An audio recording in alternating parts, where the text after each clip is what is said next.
Welcome to our Soul Tribe.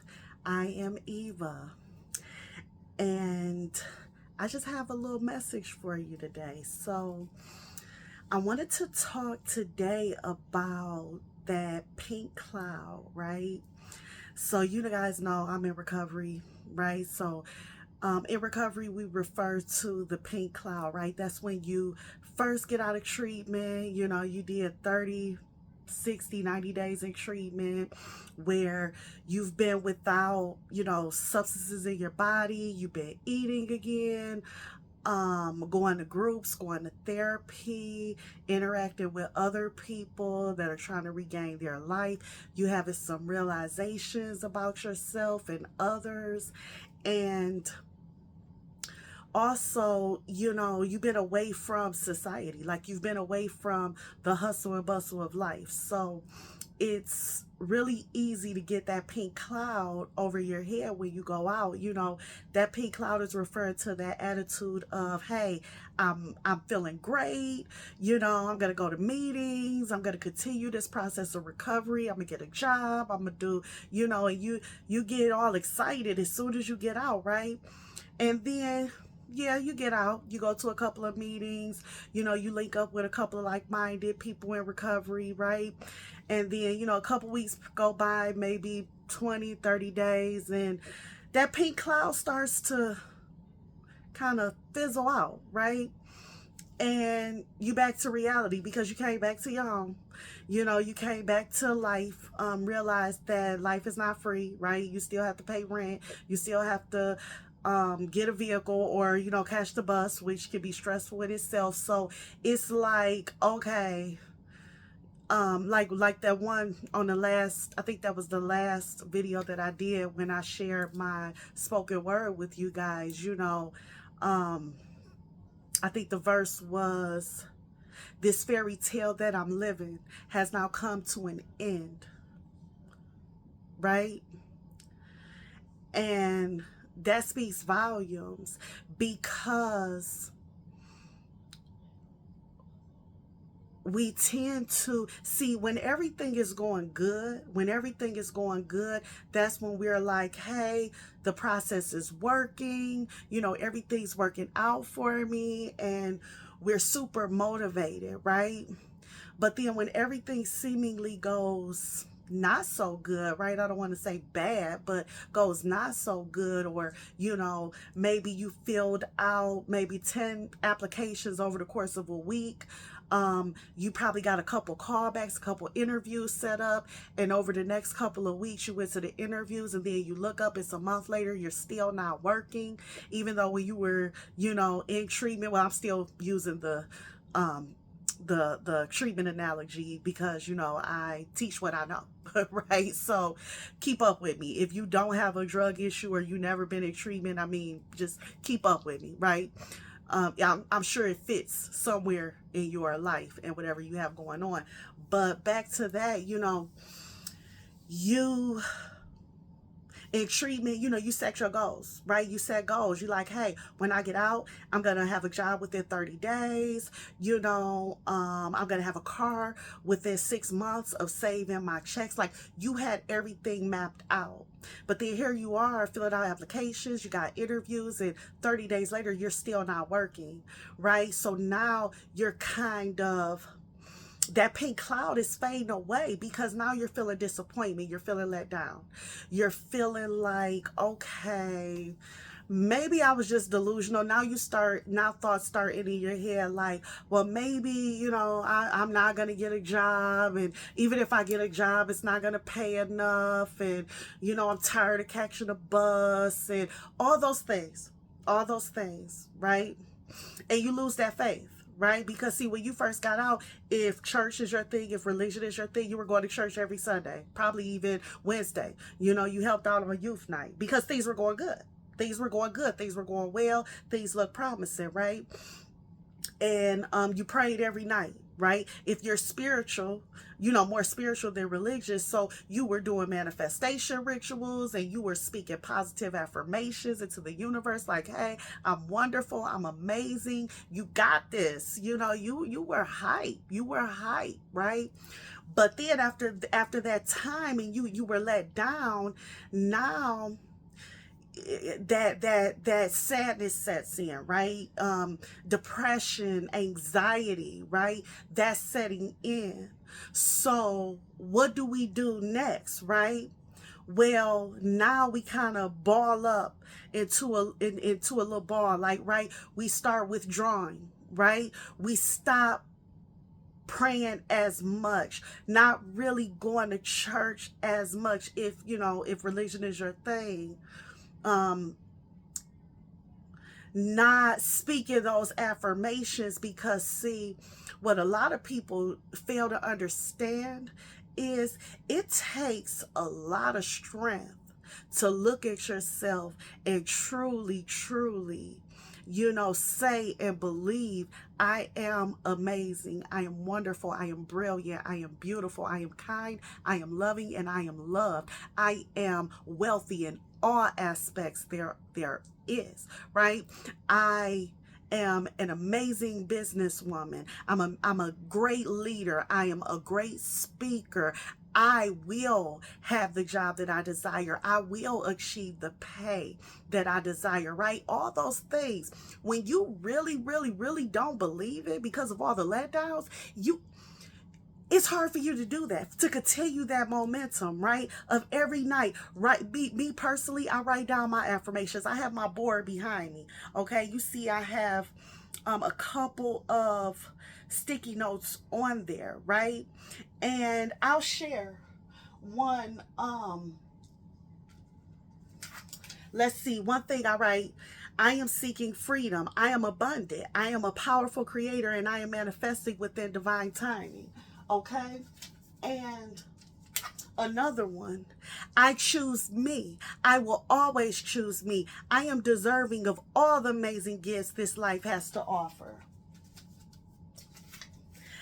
I am a multi-millionaire. I have a strongly united family. I have a spiritual and physical connection with my divine masculine. I have a successful business. I am guiding others toward their highest good. I am a powerful creator, and I am manifesting in divine timing.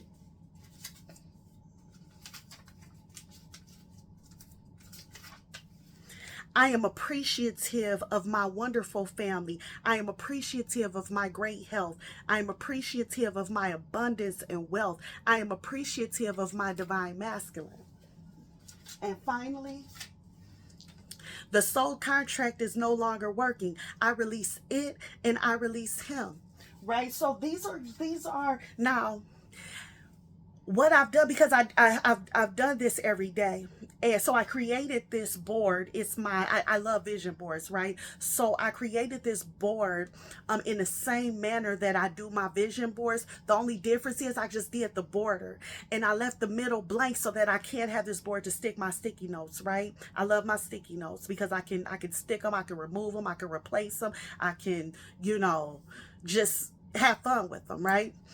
And what I did, so it was filled about 6 days ago, right? Because the new ones are there. And what I did, I have a jar, right? I call it my manifestation jar. And I won't go into detail with everything that I do in my rituals. It's something personal that I do. If it's something that you're interested in or learning about, please comment below. We could definitely talk about it.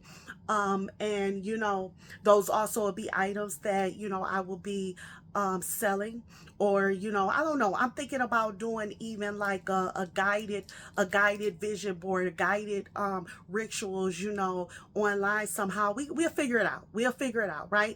But for now, so I have my manifestation jar, and when my board is filled up, I put it in there with some other items and I just let it sit, right? I let it sit, and then I start anew, okay?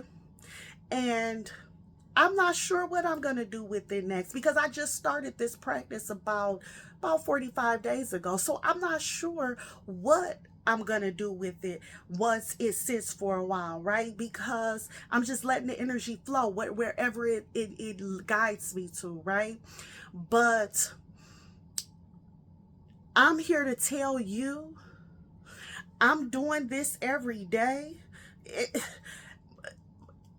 I'm not gonna say I'm going through a lot because my life's amazing, right? It always is. I'm safe, I'm healthy, I'm fed, I'm wealthy, I'm abundant. I have love on all in. I have so much love around me, right? And so it's good. However, there's been certain things that have been troubling and bothering me. You know, right now I'm healing from something, okay? And it's see, when about 2 years ago I broke my leg, and while I was healing from my leg, I realized that is the easy part, because see, the ideal is as long as I keep off of it and I eat properly, right? Around that time I stopped smoking cigarettes, because if you guys don't know, nicotine can slow down the healing when you break a bone or whatever. So, you know, I actually took that time to quit smoking cigarettes, which was amazing, right? And when it was time to go to physical therapy, I took it serious, and the homework that they gave me, the different little mini exercise they gave me to do at home, I actually did them instead of just saying I was going to do them. You know how we do. And I knew that as long as I did that, I knew that healing time was within 6 to 8 weeks. Once, you know, after the surgery, and once I started the physical therapy, I knew about 6 to 8 weeks to like fully heal. Well, you know, pretty much heal where I can walk without the cane and the boot and all of that, right? I knew that.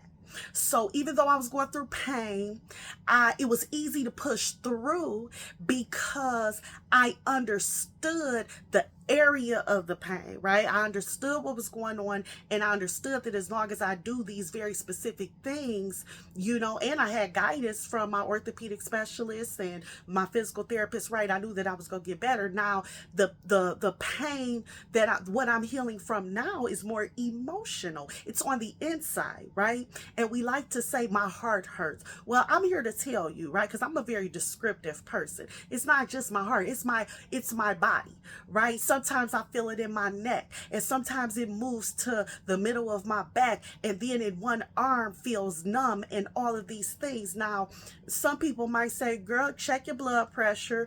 You know, maybe you should check yourself for arthritis and all these things. No, I don't need to do that, because I know exactly what's going on, right? That emotional inner turmoil was starting to cause aches and pains in my body.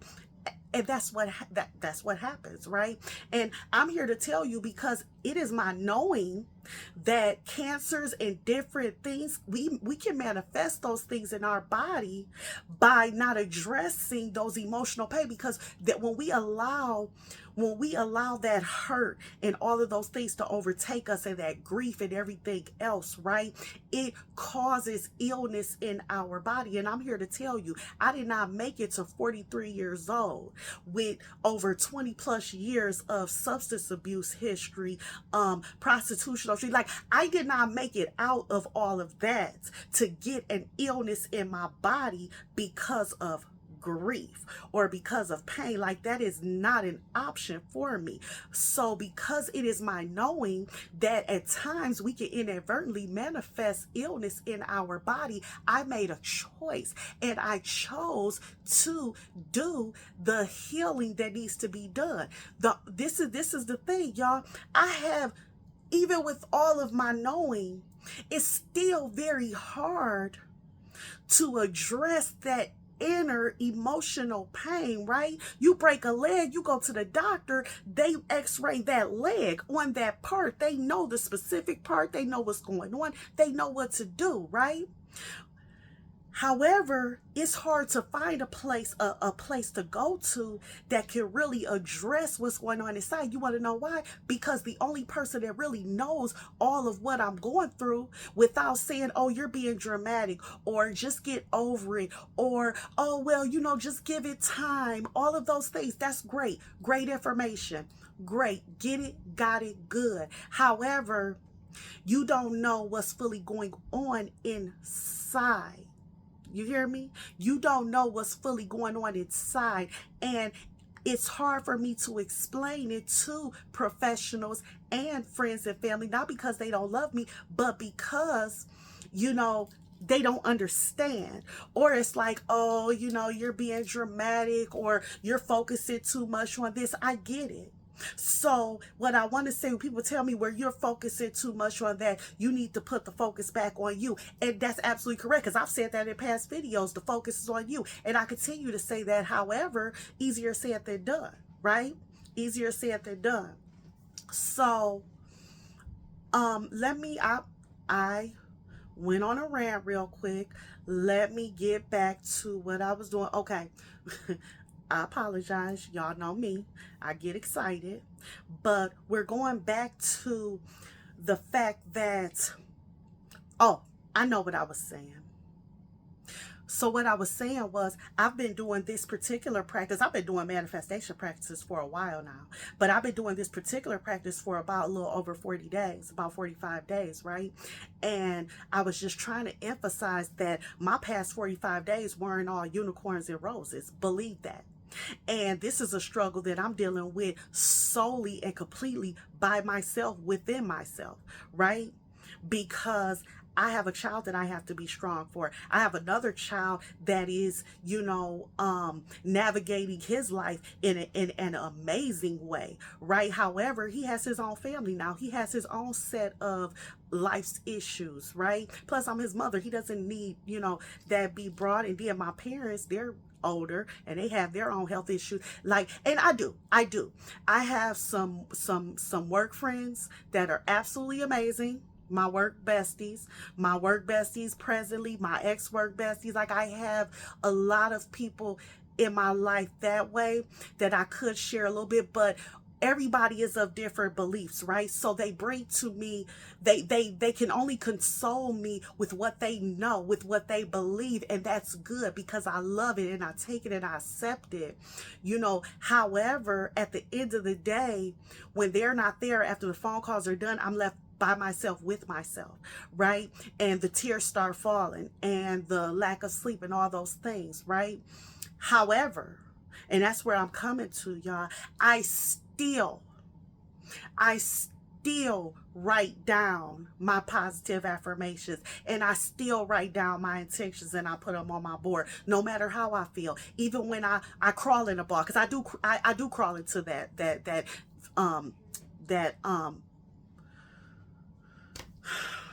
what's the word? I can't even think of the words, but I do crawl up in that ball that we crawl up into, you know, when we the fetal position, right? I do crawl up into that ball sometimes. Like, I let it out. I mean, yeah, I'm a positive person and I'm all about changing mindset. However, I'm also about releasing those emotions, because that's part of the process. Please don't keep them bottled up. If you're a man, if you're a woman, you need to release those emotions. And if for whatever reason you're in settings or you're around people that you're not comfortable, or you feel like you will be judged for releasing emotions, when you get some alone time, you go to a park, you go to wherever, or when you in your bed, allow yourself to cry. It's okay. You need to release that. You need to purge all of that out your body. So it's okay, right? So I still do that. However, you know, even in between tears, or if I wake up, a lot of times I wake up about 3:30, 4 a.m.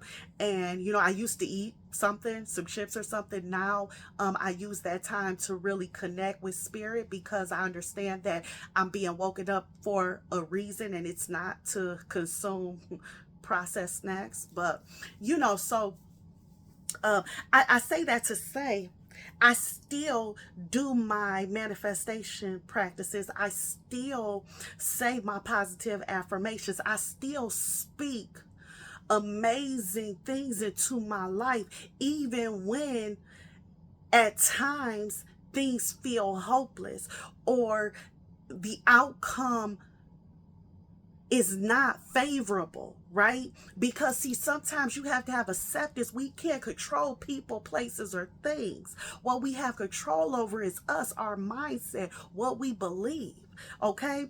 And the purpose of this message is to let you know that that same positivity that you had when things were new, when things were fresh, when you had that pink cloud over you, you know, when you were manifesting, when you were calling your friends, your girlfriend or your boyfriend or your husband or wife or whoever, and you were, you know, dreaming, envisioning this wonderful life and all these wonderful things, and, you know, you were speaking all of these wonderful things in the universe. My message to you is continue to do so, even when things are happening that are not favorable in the moment, even when it's not one thing.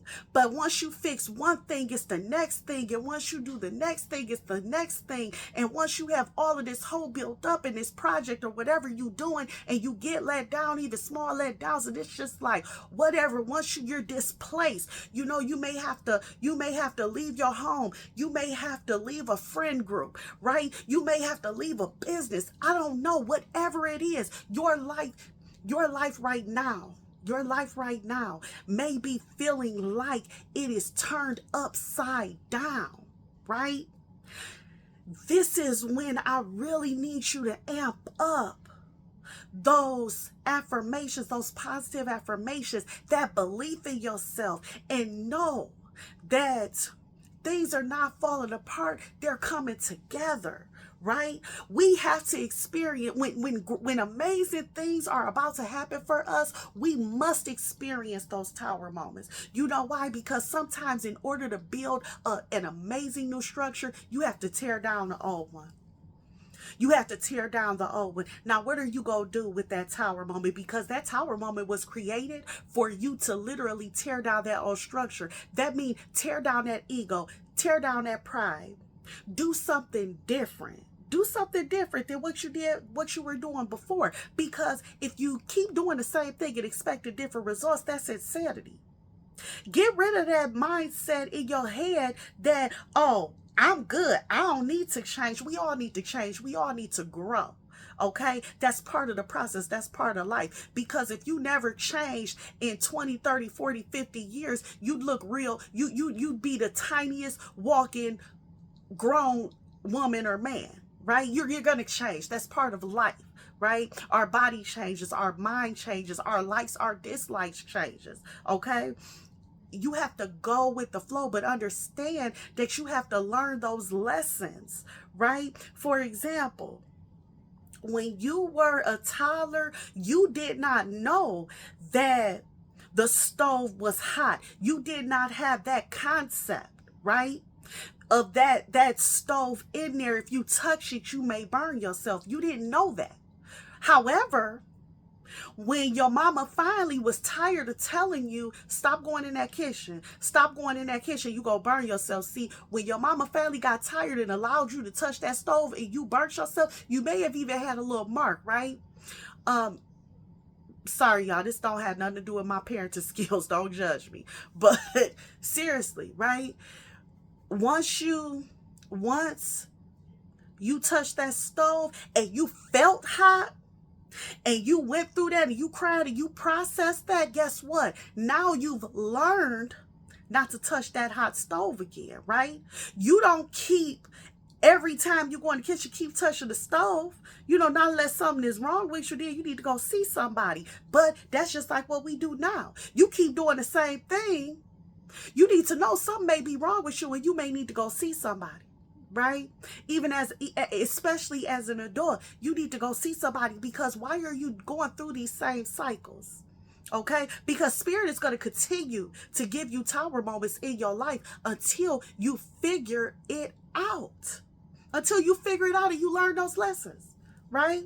Just like I said the other day, I don't know if I said this on a video or I don't know if I said this because I have so many conversations with people, but it's the same. Oh, I think I did say it on the video, right?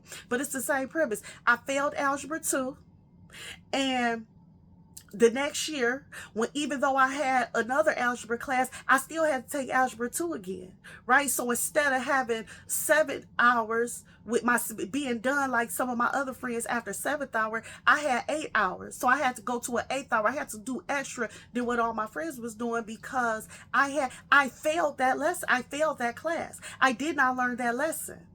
So even though I may not have had to worry about it the rest of the year, that following year, though, guess what, though? It was brought back before me again until I finally learned the lesson. And then I was done with Algebra 2, right? Because I learned the lesson, I passed the test, okay?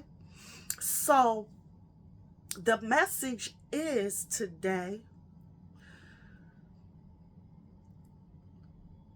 learn the lessons that life is consistently teaching you, okay? And above all, make sure that you're keeping that same energy, right?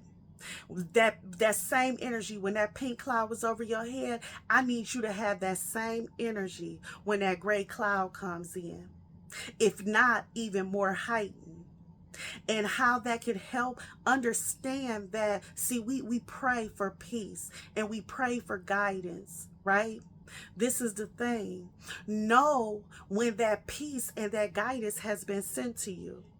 You may have a whole light.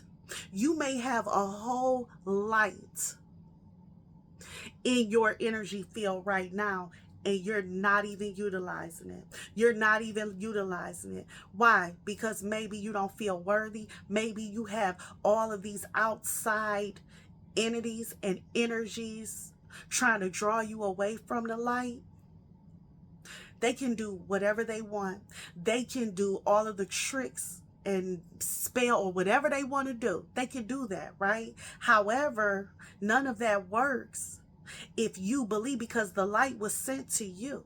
The light was sent to you. So you have access to it. They're not keeping you from it. They're just deferring you from it, and you're allowing it, right? So you've been sent people, places, and things that you're not even accessing. Do you know how many people in my career, my chosen field, people come to me, they are in need of birth certificates, they are in need of social security cards, they're in need of IDs, they're in need of a primary care doctor, they're in need, all those things I said, right? You're thinking right now, okay, so go get your ID, go to the Secretary of State, and then go get your birth certificate, and then go get your social security card, right? And then call your insurance company and see what doctors in your area are taking new patients. You're thinking that, right? Well, let me tell you something. What about the person that has access to those resources? However, they just don't utilize them because they choose not to. They choose not to make that appointment with the Secretary of State for whatever reason. They make a choice not to. So you have the resources. You even have organizations, or we do here, we have organizations that will even help you access those resources. And because stuff like birth certificate and even ID, those things cost. There's agencies that will help pay for it. You just have to call, schedule an appointment, but they don't do that, right? And what about you may even have access from whatever agency you're working with, where they'll provide transportation to their office. Yet when it's time for your appointment, you miss your appointment. No call, no show, right? Okay, so you have all of these resources, you have all of this help, and you're not accessing it. You're not accessing it. Why? Because you are making a choice for whatever reason, right? And the reason may seem real good in your head. It may. However, it doesn't change the fact that you pray for things, just like, people will come to me and say, I need a job.